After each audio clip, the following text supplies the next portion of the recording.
మన కురుగొల్ల రామకృష్ణ గారి నామినేషన్ సందర్భంగా వెంకటగిరి నియోజకవర్గ అన్ని మండలాల నుంచి టౌన్ నుంచి వేలాది మంది తెలుగుదేశం, భారతీయ జనతా పార్టీ, జనసేన నాయకులు, కార్యకర్తలు, అభిమానులు తండోపతండాలుగా రావడం జరిగింది. ఈరోజు చూస్తుంటే గతంలో ఎన్నడూ జరగని విధంగా ఈరోజు పోలేరమ్మ జాతరకి ఏ విధంగా జనాలు వస్తారో ఆ జన సందోహంతో ఈరోజు వెంకటగిరి నియోజకవర్గ పరిధిలో రావడం జరిగింది.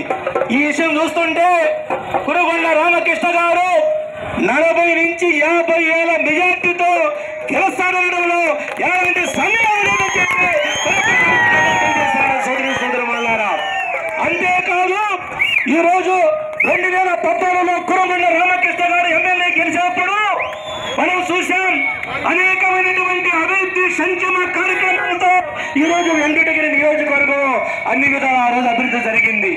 మనం నడుస్తున్నటువంటి కాశీపేట నుంచి రైల్వే స్టేషన్ దాకా 4 లైన్ల రోడ్డు కావచ్చు, వెంకటగిరి పురపాలక పట్టణంలో 50 కోట్ల రూపాయలతో డ్రైన్లు, సీసీ రోడ్లు, బ్రిడ్జిలు కావచ్చు.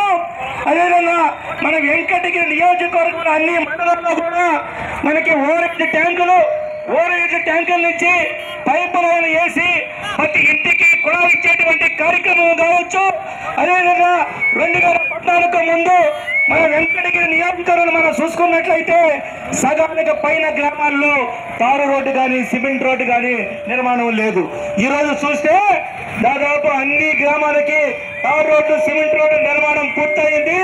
అంతేకాదు లాస్ట్ లో AIBP accident irrigation benefit funds కింద ఆ యొక్క రోడ్లన్నీ కూడా పూర్తి చేసినటువంటి ఘనత ఆ రోజు ఎన్డీఏ ప్రభుత్వాన్ని అని చెప్పి మరొకసారి మీరు గుర్తించుకోవాల్సినటువంటి అవసరం ఉంది.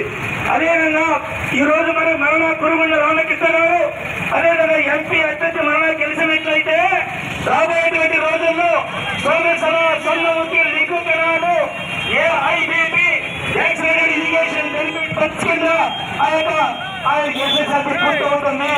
అదేవిధంగా ఎస్సీ అభ్యర్థులు సోమేశ్వరం నుంచి కన్నటువంటి కణాల్లో దాదాపు 14 గ్రామాలకి చెరువుల నిర్మాణం జరిగి నిర్మించేటువంటి అవకాశం ఉంది.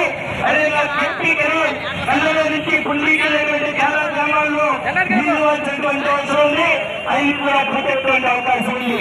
అదేవిధంగా మనకి వెంకటగిరి పురపాలక పట్టణాన్ని నడిపిస్తున్నటువంటి కైవల్యానికి ఇరువైపులా మనకి ప్రదక్షిణ నిర్మాణం